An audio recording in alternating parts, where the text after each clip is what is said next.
Ô, professora, Olá, vocês me escutam? Boa noite, eu te escuto muito bem. Boa noite. tudo bem? Pra... Tudo bem? Prazer falar com você novamente, né? Porque a gente falou rapidamente aí há 2 semanas atrás e desde lá foi um prazer aí poder dialogar contigo.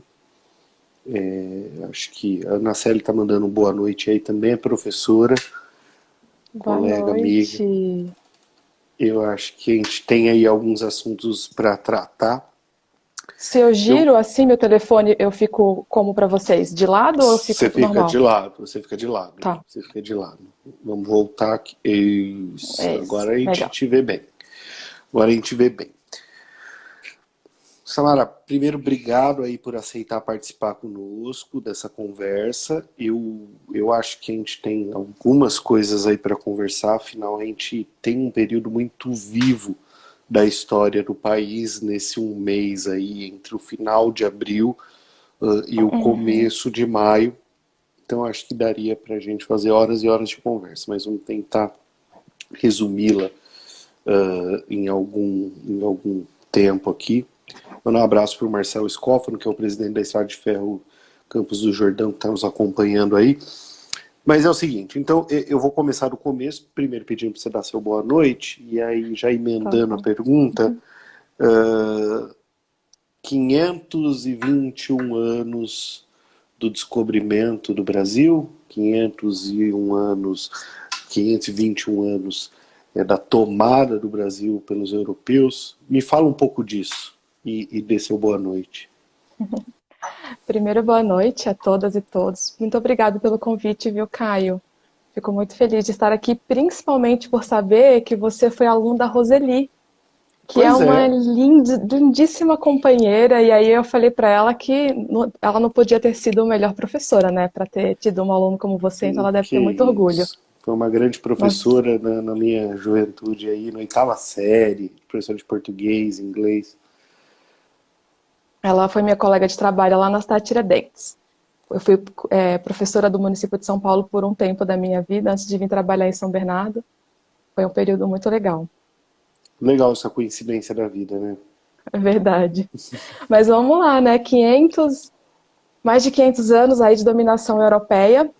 Não é muito simples falar sobre isso, porque implica tratar sobre uma sociedade organizada na hierarquia, na superioridade e na imposição de uma cultura. Então, nem sempre é tranquilo, principalmente porque quando a gente toca nesse assunto, algumas pessoas se sentem particularmente atacadas, assim, a cultura da minha família, dos meus pais, dos meus avós, ou a própria cultura delas.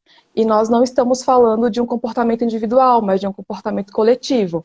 Acho que a primeira coisa é pensar nisso. Acho que também outra coisa que é importante pensar é que os europeus, eles se colocavam como centro da humanidade até então. Então, quando eles resolveram se aventurar em 1500, que é o período das grandes navegações, a Europa estava vivendo um período muito tenso, mas ao mesmo tempo um período de grandes descobrimentos deles enquanto sociedade, mas também da ampliação da visão de mundo que eles tinham. Então, eles tinham outra coisa que estava acontecendo era o próprio desenvolvimento do capitalismo. Então, a gente está falando de uma transição de uma sociedade para outra, o que não quer dizer que é uma coisa simples. Então, a Europa viveu 13 séculos de feudalismo, estava vivendo cerca de 11 séculos ali de feudalismo. Uma outra sociedade estava surgindo, que era a sociedade burguesa. Essas duas forças estavam em conflito, mas elas tinham interesses em comuns, que era se estabelecer enquanto classe dominante. Então, naquele momento, nobreza e burguesia se aliaram, né? Então, deram as mãos e foram desbravar o mundo. A nobreza queria se manter no poder, a burguesia queria tomar este poder, mas ainda não tinha forças e organização suficiente, e aí estava acontecendo uma série de questões de comercialização, de buscar novas rotas para a Índia, para a China, e aí desculpa, entrou uma ligação aqui.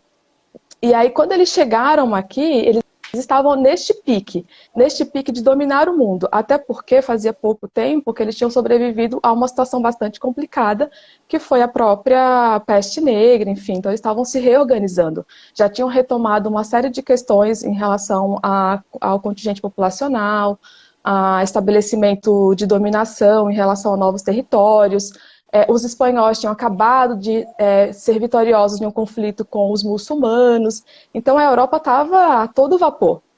E aí elas saíram para desbravar o mundo, para encontrar novas rotas comerciais, e aqui chegaram. Embora haja um debate aí que nós fomos descobertos, né, o Brasil foi descoberto, já temos evidências científicas de que os navegadores sabiam que havia terras a leste da Europa, sabiam que havia terras a leste do Oceano Atlântico, só não sabia o tamanho desse negócio aqui, que é o continente americano. Se imaginavam que eram ilhas, até porque Colombo já tinha chegado aqui, então já tinha dado notícias de que o negócio não era tão pequeno assim, era um negócio grande, né? Então, no finalzinho do século XV, ali, fizeram o Tratado de Tordesilhas, dividindo o que é a oeste para a Espanha, o que é a leste para Portugal. Então, sabia que aqui tinha alguma coisa, só não sabia o que era. E aí, quando chegaram aqui, encontraram uma farta fonte de renda para manter uma série de questões que a Europa vivia, né? Pois é. Vou mandar um abraço aí para alguns amigos que entraram. O Paulão de Taubaté, a Irina, o Thiago Chagas, o Leonardo Coelho, a Cristina da CPTM. E vou puxar aqui a pergunta. Dizem, ou pelo menos alguns relatos, são de que foi uma grande festa quando os portugueses chegaram. Não na construção depois da colonização, de fato, mas a chegada deles, dizem que a recepção por parte de quem aqui residia, que seriam os índios, foi muito boa. Primeiro, isso é verdade. E segundo, o porquê disso é muito interessante discutir, talvez. Então, é possível que tenha sido sim, pelo menos a princípio, até os nativos daqui se darem conta do tipo de comportamento que essa nova gente trazia. Porque a gente tem que pensar que os europeus tinham um determinado nível de desenvolvimento diferente do nível de desenvolvimento dos nativos aqui. É que a nossa educação positivista, ela ensina pra gente que as coisas elas vão do primitivo para o mais evoluído. Só que a antropologia, a sociologia, a história nos ensina que não é necessariamente dessa forma. As pessoas vivem em estágio de desenvolvimento e não quer dizer que uma cultura seja inferior à outra. Embora essa fosse a postura europeia, e os europeus já se colocavam assim há um tempo, até porque eles já estavam com essa postura com o continente africano de inferiorização para estabelecer determinados interesses naquele continente. Então aqui vivia uma sociedade que não tinha, por exemplo, a relação de subordinação e dominação. Aqui vivia uma sociedade que não tinha a experiência, a vivência de acúmulo. Aqui vivia uma população que vivia da caça, da coleta, da pesca e da harmonia com a natureza, porque eles entendiam que eles faziam parte, né, a cosmologia nativa entendia que eles faziam parte da natureza. Então, a lógica da agricultura, por exemplo, que as civilizações antigas no continente europeu, ou mesmo no continente africano, ou mesmo no continente asiático, eles não tinham esse lance aqui. Então, quando eles viram outras pessoas, é óbvio que eles tinham interesse de compreender o que eram, até porque, enfim, né? Exatamente, de descobrir, de interagir, de trocar ideia, de conhecer. Mas aí, logo na sequência, os nativos aqui descobriram que essa nova gente não era tão legal assim quanto eles imaginaram, né? Infelizmente. Pois é. Vou dar um abraço aí para Carla Zero, que entrou aí conosco, Humberto Domiciano e o Turco Louco, um grande amigo aí que entrou, mandou um abraço também. Então esse descobrimento do Brasil aí tem essas discussões que a gente ainda pode depois avançar, mas tentando seguir a ordem das datas aí que a gente tem nesse período, a gente também tem um herói atípico, né? A gente tem um herói que é Tiradentes, que vira feriado nacional, né? Não é para qualquer um ser um feriado nacional, mas um herói que 100 anos depois ele vira herói, né? O que está por trás de tamanho heroísmo de Tiradentes? Ele é um herói forjado ou ele é de fato um herói nacional? Eu penso que tem as duas questões. Acho que ele foi emblemático para mostrar a organização da população que aqui vivia e de algum jeito se colocava contra a postura da coroa portuguesa, mas tem a ver com o tipo de sociedade que a gente vivia no século XIX, que inclusive é o período que a gente se percebe e, na verdade, a gente já vinha se percebendo enquanto nação, mas é quando oficialmente o Brasil institucionaliza o sentimento de nação. Então, está se construindo ali quem é o Brasil sem as mãozinhas de Portugal, ou seja, um Brasil independente. Então, precisa criar a sua própria história. O nosso herói não pode ser Dom João, o nosso herói não pode ser Cabral, o nosso herói tem que ser alguém tipicamente brasileiro. E, além de tudo, de ser alguém tipicamente brasileiro, tem que ser alguém que tenha características de um herói, de um salvador. E aí o Tiradentes vai ganhar contornos também da lógica da cultura cristã brasileira, né? Então esses elementos vão se somar a essa figura emblemática que ousou questionar o poder vigente, que ousou questionar o poder estabelecido, sem contar que ele estava lutando, por exemplo, contra a corrupção da coroa portuguesa. Imagina, todo mundo quer lutar contra a corrupção. E aí ele estava exigindo melhores condições de vida, diminuição de impostos, inclusive reivindicações muito parecidas com os dias de hoje, né? E aí, quando esse sentimento de nação vai sendo instituído, então, por exemplo, o Instituto Brasileiro e Geográfico estava sendo construído naquele momento, ele também foi responsável por recolher documentação e mostrar quem era essa figura emblemática. Então, acaba que junta as duas coisas. E fora que no século XIX tem toda a questão do pensamento positivista. E o pensamento positivista moldou o pensamento a partir de então até os dias de hoje. E o pensamento positivista, ele trabalha com a lógica de heróis, que é o que a gente chama de história com H maiúsculo. Então, quem faz a história são as grandes figuras, são os reis, imperadores, né? São os revolucionários do bem, né? Porque tem os revolucionários do mal que a gente tenta esconder da história também. Então, tem todo esse cenário de coisas acontecendo para que o Tiradentes se torne um grande herói nacional, né? Mas o quanto ele foi importante, então, ali naquele momento que ele vira...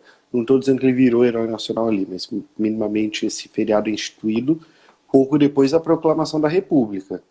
O quanto isso é usado a favor daquele momento? É usado muito a favor, ao meu ver, e olha que eu não sou especialista desse período, né? Eu estudo história contemporânea, por exemplo.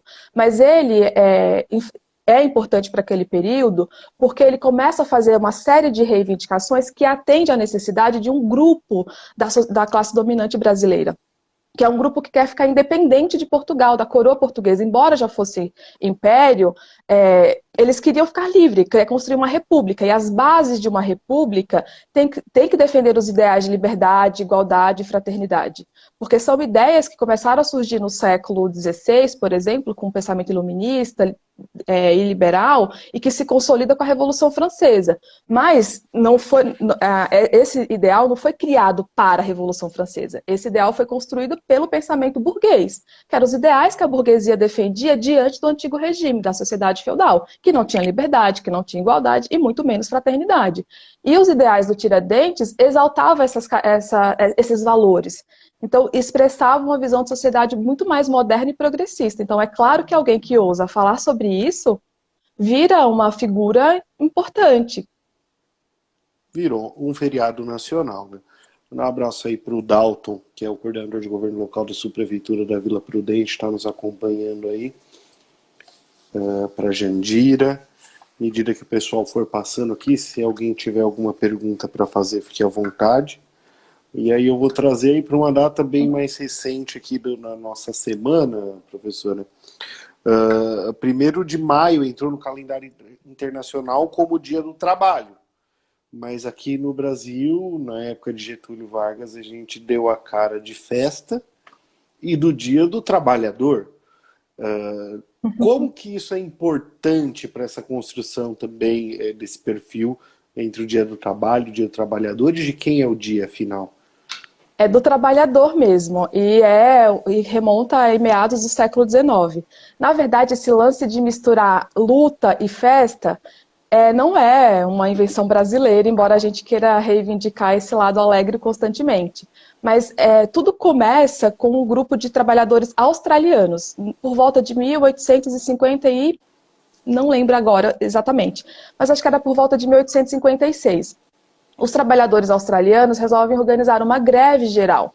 E eles querem organizar uma greve geral, um dia de parada para reflexão das condições de trabalho de uma forma diferente. Então, eles queriam que tivesse o comando de greve, eles queriam que tivesse formação, orientação, mas eles também queriam que tivesse festa. Porque, tradicionalmente, na história da humanidade, todo o grupo dominado, que é o grupo dos trabalhadores, tem como uma estratégia de organização a resistência a partir de festa, de festividade, de alegria, de saraus, enfim.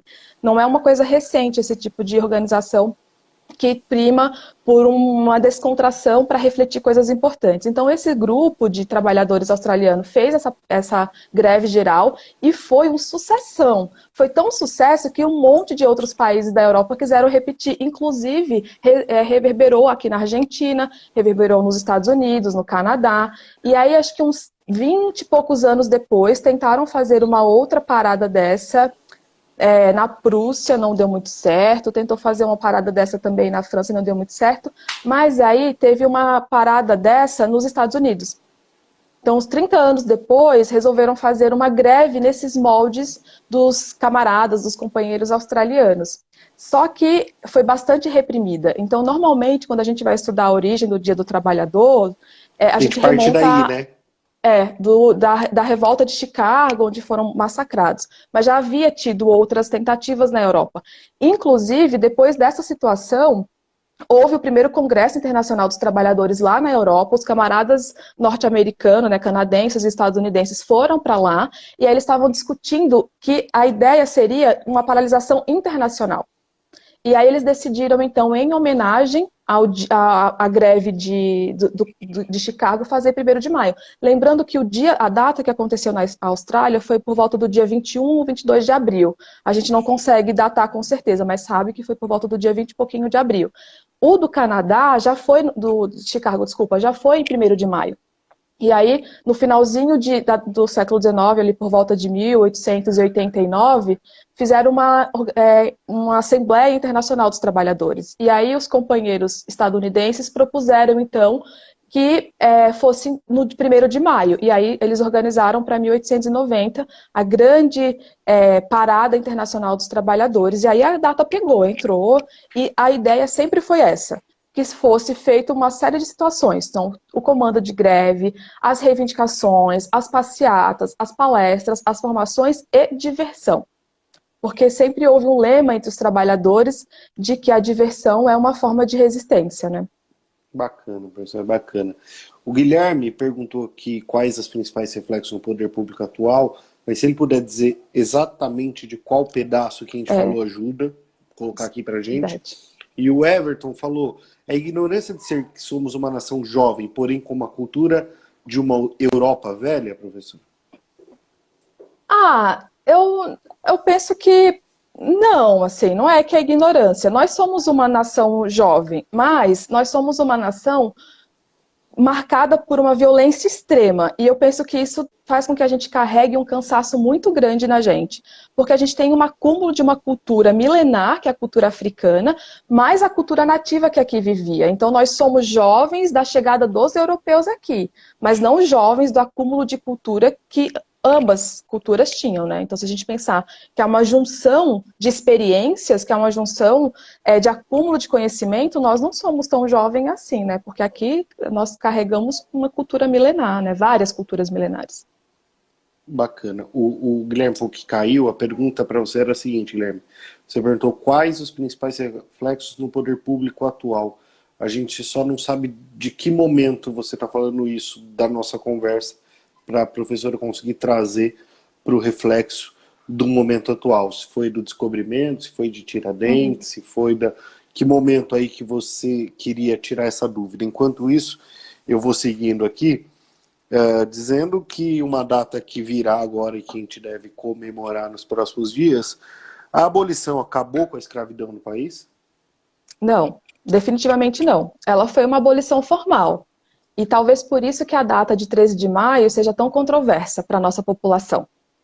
Porque ela foi a data que oficialmente a princesa Isabel assinou uma lei que tem 2 parágrafozinhos, né? Chega a ser uma coisa... Vocês podem dar um Google aí, enquanto eu falo, vocês conseguem ler o documento. Tem 2 pequenininhos parágrafos assinados pela princesa Isabel.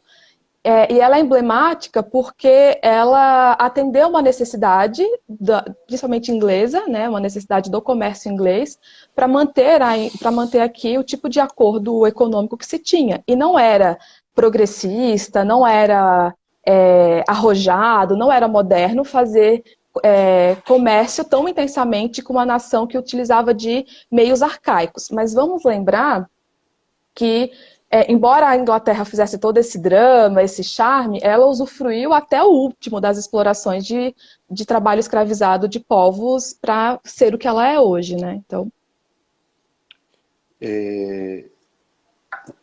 isso quer dizer que atendeu a interesses econômicos e políticos para além do nosso país. Mas o quanto isso pode ter influenciado no processo político que viria, questão da República e tudo mais, como que a gente pode desenhar essa relação da abolição com tudo isso? a gente tem que pensar assim, se o Brasil tinha acabado de ser república, né? Então a gente, na verdade, ia ser república um ano depois, na verdade, né? Então a gente estava em vias de se tornar república, nós precisávamos entrar no circuito de nações modernas e progressistas, até por todo o contexto que o final do século XIX impunha para o mundo. E a gente tem que pensar que a Revolução Industrial já tinha se estabelecido, o capital já tinha se estabelecido e precisava de mercado consumidor e também de mercado produtor. O trabalho escravo foi importante para este poder se estabelecer, para o capital se estabelecer no poder por 300 e poucos anos, 388 anos. Agora não era mais. Mas o que fazer com um contingente enorme de trabalhadores escravizados? O que fazer com essa população? A assinatura no 13 de maio largou à sorte essas pessoas. Não teve nenhum plano, não teve nenhuma organização, não teve nenhum cuidado para com essa população. Se nós já éramos uma nação miserável, porque já tínhamos esse histórico de uma miserabilidade, isso só tomou rumos muito mais complicados. O que não era muito lá diferente do que os europeus viviam com o pauperismo decorrente da primeira Revolução Industrial, né? Contingente de trabalhadores que foram expulsos do campo e que foram para as cidades e que logo na sequência já tiveram seus postos de trabalho dominados por máquinas. Então, tem lá a história do ludismo, a história do cartismo e por aí vai. Aqui, quando acontece a abolição formal da escravidão, nós não somos uma nação industrializada como a Inglaterra, como a França, por exemplo. Nós somos um país agrário, uma nação agrária. O que fazer com esse contingente de pessoas? Para onde eles foram? Acabaram se tornando o problema social que já era, né? E aí, de uma hora para outra, você é propriedade de alguém e agora você está largado às duras penas. Porque um escravo e uma caneca era a mesma coisa. Tinham que ter uma função, a caneca de fazer tomar um líquido e o escravo de atender a sua necessidade. Então, você era uma propriedade hoje, 12 de maio, e no dia 13 de maio você era um cidadão livre. Opa, peraí, mas todos os meus antepassados nunca vivenciaram a liberdade desde que chegaram nesta nação. O que eu vou fazer agora? Para onde eu vou morar, onde eu vou trabalhar? E aí a gente tem todo um desdobramento da pauperização brasileira, da situação de rua, enfim, de toda uma série de problemas sociais que se arrasta até hoje e que nós brasileiros temos uma dificuldade extrema de reconhecer este processo. Não é à toa a questão do racismo, né? Sem dúvida. Eu vou tentar pegar algumas perguntas aqui. Primeiro, mandar um abraço para o Fabrício Cobra, secretário de Gestão do município de São Paulo, para o Roberto Godoy, que é o subprefeito da Vila Maria. O Daniel pergunta o que a abolição da escravidão tem reflexo até o dia de hoje. Acho que dá para dissertar horas sobre isso, mas tentar resumir alguma coisa. E aí tentar puxar um pouco, o Guilherme, ele tentou dizer aquela questão, quando a gente estava falando da coroa portuguesa, e na tentativa de manter aquilo vivo, o que isso tem, então, relação com os dias de hoje. Só mandar um abraço para o Tiago, secretário de esporte, que acabou de chegar aqui, para Ana Carolina Lafêmina, secretária das subprefeituras, bacana está aqui nos acompanhando. Então, essas duas relações, um falando da escravidão, o outro falando da coroa portuguesa e daquela tentativa do terceiro reinado, o que essas duas coisas influenciam nos dias de hoje? Primeiro que a gente foi colônia por quase toda a nossa história, né? Nós somos um país livre há pouco mais de 100 anos.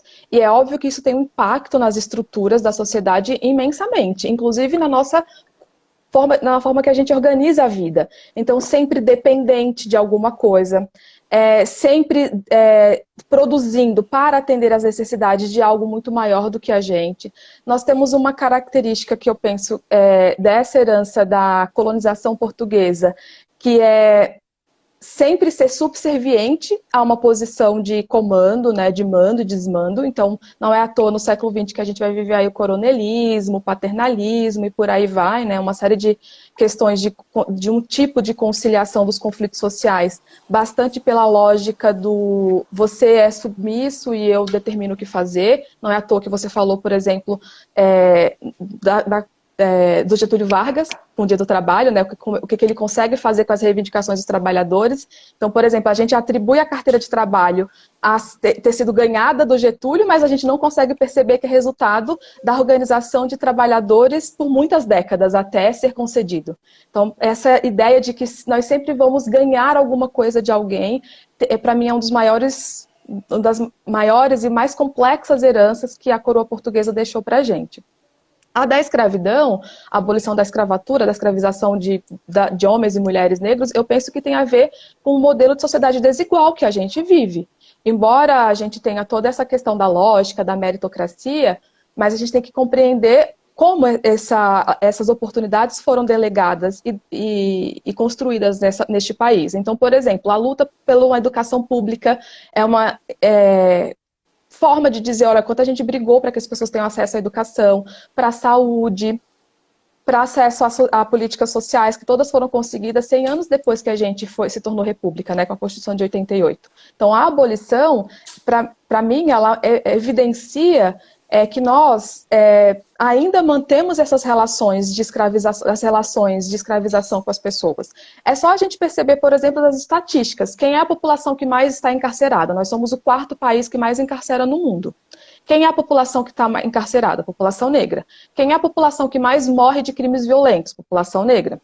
Quem é a população que recebe menos em condições de salário? População negra. Quem é a população que mais ocupa cargos precários no Brasil? População negra. Quem é a população menos escolarizada? População negra. Então, se a gente não consegue olhar para esses dados e não perceber que isso é um impacto ainda de 100 e poucos anos de abolição formal da escravidão, é complicado da gente compreender, então, que sociedade que é essa que a gente está, porque é gritante as consequências e as sequelas de um país racista, que nega o seu racismo. Essa resposta da professora devia não, está sendo gravada, mas ela precisa ser reverberada porque ela é muito atual. E a gente vai trabalhar com isso porque foi excelente. Obrigado, viu? Tá todo mundo elogiando e obrigado aí pela pergunta também pro Daniel e pro Guilherme sobre isso. Foi bem bacana. A professora Samara é pernambucana e aí eu vou fazer uma provocação que conhecendo alguns locais do país, a gente percebe uma apropriação da história local e até geral diferente em alguns lugares. E eu tive no Recife, a gente vê que lá há uma apropriação, em outros lugares também, e que não é assim em todo lugar, até mesmo em São Paulo você tem um pouco disso. Você como professora da rede, por que isso? Você consegue trazer um pouco do porquê isso? Apropriação de cultura, você fala no geral? De história mesmo, assim, você vê uma apropriação da história local, ou até geral, em alguns lugares, maior do que em outros no país.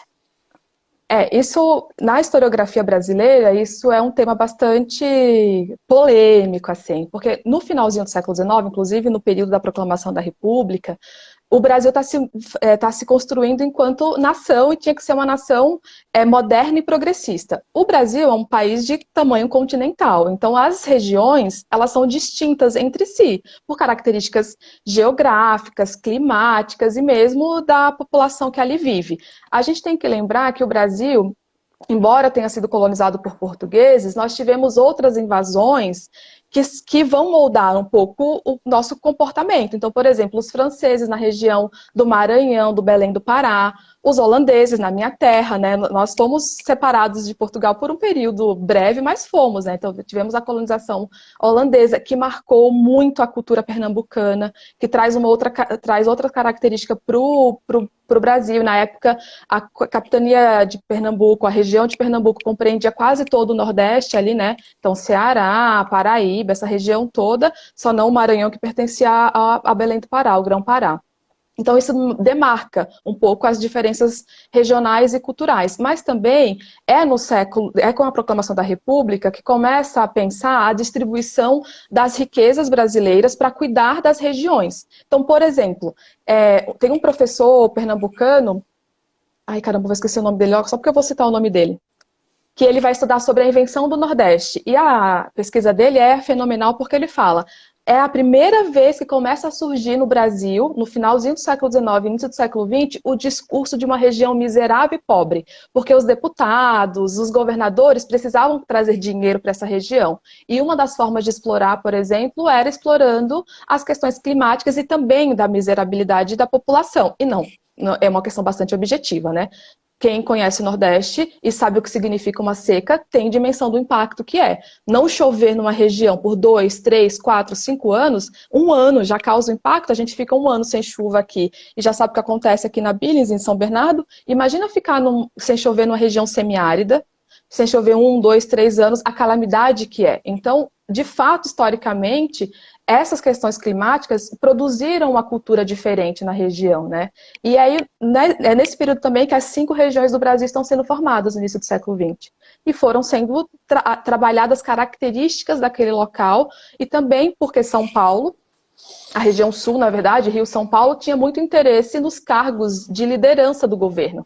E aí também começa uma supervalorização aqui, sem contar a dicotomia país arcaico rural, Nordeste e Norte, país progressista industrializado, São Paulo, as primeiras ferrovias aqui, as primeiras indústrias, as primeiras fábricas têxteis. Então já começa essa dicotomia do arcaico lá, porque não demorou para chegar fábricas lá, e aqui começava a chegar uma galera super moderna, imagina, chegou aqui anarquista italiano, vindo de uma situação complicada da Europa, mas trouxe toda uma espécie de glamour para cá. Né? Mesmo que tenha sido situações, que eles tenham passado situações muito complexas de exploração tão intensa quanto outros povos, mas tem um pouco essa dicotomia, né? Então, São Paulo, o Sudeste é uma região moderna, progressista, bombando de industrialização, e o Nordeste, por exemplo, um espaço ainda muito arcaico e um espaço muito ligado à ruralização.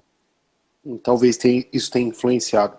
Tem um pessoal fazendo perguntas interessantes, mas eu preciso fazer mais uma pergunta aqui, aí se der tempo a gente fala. Mas o ministro da Educação, Milton Ribeiro, em 2020, professor, ele disse assim: hoje, ser um professor é ter quase que uma declaração de que a pessoa não conseguiu fazer outra coisa. Queria seu comentário, professora Samara. A gente ri para a gente não tomar algumas posturas mais enérgicas, vamos dizer assim. É complicado tecer um comentário sobre uma posição dessa sem expressar um certo ódio, uma certa indignação. Porque, veja, não tem como a gente não perceber quais são os tipos de profissões que atendem a interesse de determinados grupos. A educação, por mais complicada que ela esteja, a educação, ela propõe algum tipo de conhecimento crítico. Qualquer conhecimento crítico que faça você pensar e questionar, coloca em xeque qualquer coisa e qualquer pessoa. Então, veja, nós professores, e isso é muito curioso, né? Nós viramos uma espécie de inimigo público número 1 deste país já há algum tempo, não é exclusividade do ano passado e nem deste ano. Já faz um tempo que nós viramos inimigo público, até por conta da nossa potência de propor uma outra forma de ver o mundo e de enxergar as coisas. Nós somos trabalhadores extremamente precarizados, nós somos trabalhadores extremamente explorados, nós condições de trabalho insalubres, mas tem um lance que move a educação. E esse pode ser um risco muito grande para a gente, que é o nosso impulso de mudar as coisas. E a gente é movido por paixão, é movido por amor. Então, Paulo Freire fala para a gente, né? Eu sou educador porque eu sinto amor e eu quero mudar as coisas, mas não é um amor ingênuo, é um amor crítico. Um amor crítico de ter sempre a possibilidade de uma sociedade melhor. Só que isso é usado contra a gente, do tipo, para ser professor basta ter amor. Nós somos trabalhadores. E trabalhadores precisam de boas condições de trabalho, precisa de investimento, precisa ter um bom salário para que a gente tenha um bom desenvolvimento, precisa ter condições de trabalhar. E aí nós sempre fomos, eu defendo, e essa não é necessariamente a única razão, mas tenho comigo que a educação ela é um instrumento muito poderoso na mão de qualquer nação. E ter a precarização desta categoria é ter uma forma de controle da população, sim. O Darcy Ribeiro, por exemplo, dizia isso pra gente, né? A crise da educação brasileira não é um acidente de percurso, é um projeto. E ele falou isso entre a década de 80 e a década de 90. Então, por isso que eu falei que não é exclusividade dos últimos 2 anos esse ataque ao grupo dos professores.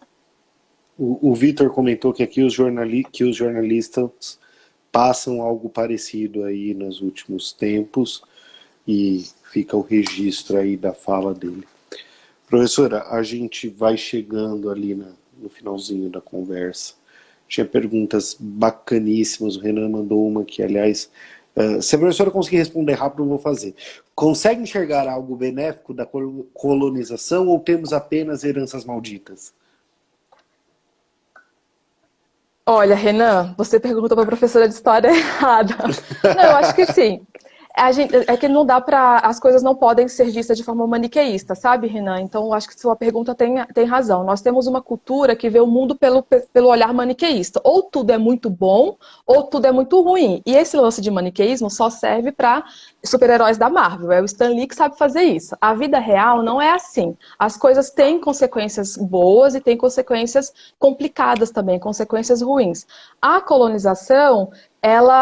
A colonização brasileira ela é extremamente violenta, porque ela violentou, ela massacrou 2 povos, e isso não é pouca coisa. Por si só, essas 2 coisas, para mim, já mostra a tragédia da colonização. Porque pensa, a palavra colonização é você ocupar outra coisa, é você dominar outra coisa, e a colonização portuguesa, ela ocupa não só o território físico, sabe, o chão brasileiro, mas ela ocupa mentes e corpos também. A nossa cabeça é colonizada, o nosso corpo é colonizado, então é muito difícil de pensar quais foram te dizer, agora eu, professora Samara, dizer as coisas legais da colonização. Mas eu quero te dizer o seguinte, as pessoas que foram colonizadas, os povos colonizados, as culturas colonizadas, de alguma forma ela resistiu.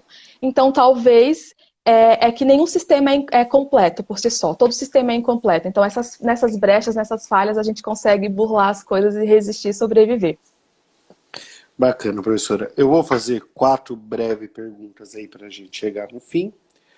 Agradecer aí todo mundo que participou, mas vamos lá, eu sei que você é fã de café, então um personagem da história que você chamaria para tomar um café.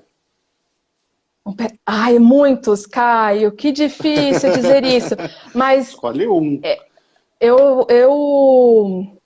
Caramba...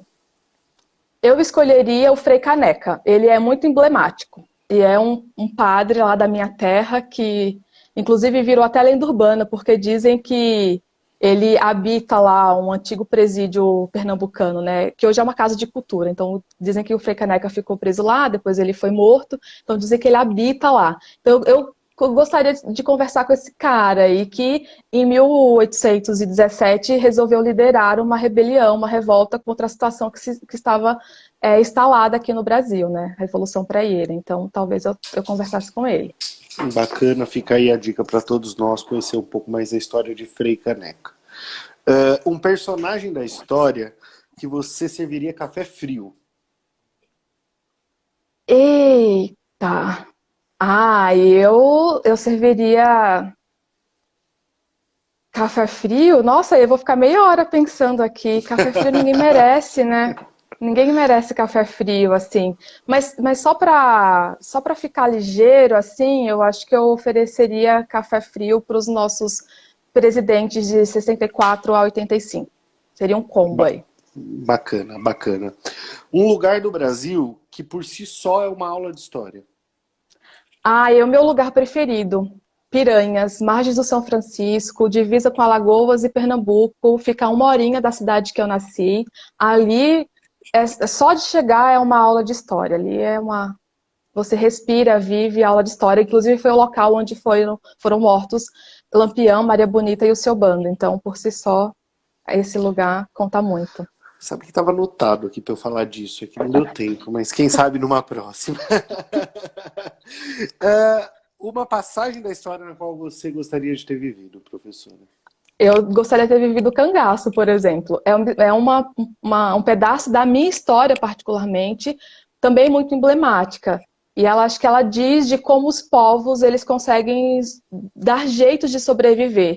Principalmente porque nós somos um país forjado pela linguagem da violência. E o cangaço, eu penso que ele expressa isso. Ainda mais meu local, né? Pernambuco, o Lampião é do ladinho ali de onde eu nasci. E nós pernambucanos temos a fama de o sangue ferver constantemente, né? Ter sangue nos olhos. Então acho que o cangaço seria um período que eu gostaria de voltar no tempo, se pudesse, e presenciar. Então, para fechar aqui, que tem um minutinho, Lampião é o herói ou é o anti-herói? Ah, ele é o homem Lampião. Ele nem é herói, ele nem é anti-herói, ele é um homem. Só que a gente gosta de heróis, né? Então, para nós pernambucanos, ele é um herói, mas se você chegar em Mossoró, no Rio Grande do Norte, é óbvio que ele é um anti-herói.